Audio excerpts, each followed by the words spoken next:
इंदिरा गांधी एक बार इमरजेंसी लगा दी थी। चुप, तो हम नहीं समझ रहे हैं कहां की सरकार निकम्मी है। अब बताओ भैया, अगर यहाँ पे जैव विविधता ज्यादा है तो क्या एक ही कैटेगरी का पेड़ निकलेगा? अलग अलग कैटेगरी का पेड़ निकलेगा।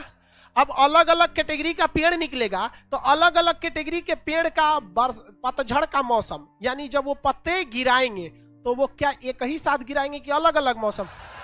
अलग अलग मौसम में, अलग अलग मौसम में वो क्या गिराते हैं? पत्ते गिरा देते हैं। इसी वजह से किसी जंगल में 10 लाख पेड़ है और अगर वहां पे जैव विविधता ज्यादा, जैसे पश्चिमी घाट में मान के चले 10 लाख पेड़ है, तो जनवरी में कोनो 50,000 अपना पत्ती गिरा दिया तो 10 लाख में से 50,000 का पत्ती गिर गया तो कोनो का जंगल सुनसान दिखने लगेगा? पता नहीं चलेगा पत्ती गिरा कि नहीं गिरा।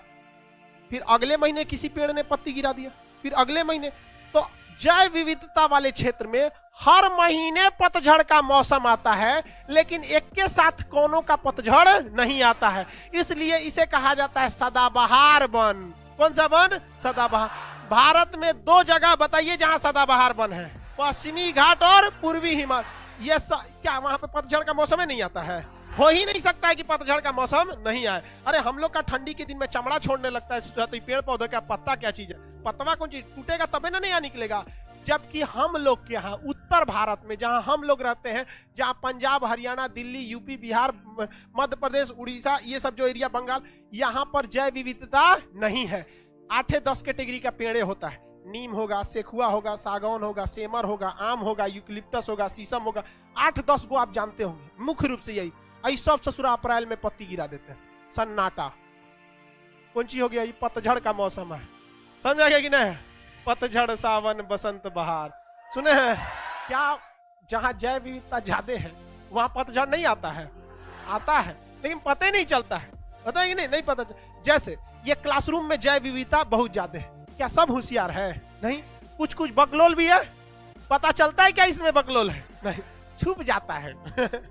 कोई हिस्ट्री के बैच में बकलोल है तो कोई ज्योग्राफी के बैच में बकलोल है। समझ में आ रहा है कि नहीं आ रहा है? आप लोग को समझ में आ रहा है? हम जब बकलोल बोलते हैं तो ये अपने पे ले लेती है।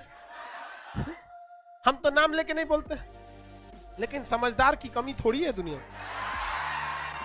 इंदिरा गांधी एक बार इमरजेंसी लगा दी थी। तो इमरजेंसी में ना एक कवि थे। इमरजेंसी में ना आप किसी का विरोध नहीं कर सकते। अगर अनुच्छेद 352 का प्रयोग हो जाए तो आप प्रधानमंत्री के खिलाफ नहीं बोल सकते। तो एक कवि ने बोल दिया ये सरकार निकम्मी है इंदिरा गांधी के समय में। तो एक दरोगा गिरफ्तार कर लिया, चलिए गिरफ्तार कर। तो कवि ने कहा कि हम कहां कहें कि भारत की सरकार निकम्मी है। तो दरोगा कहा चुप, हम नहीं समझ रहे हैं कहां की सरकार निकम्मी है।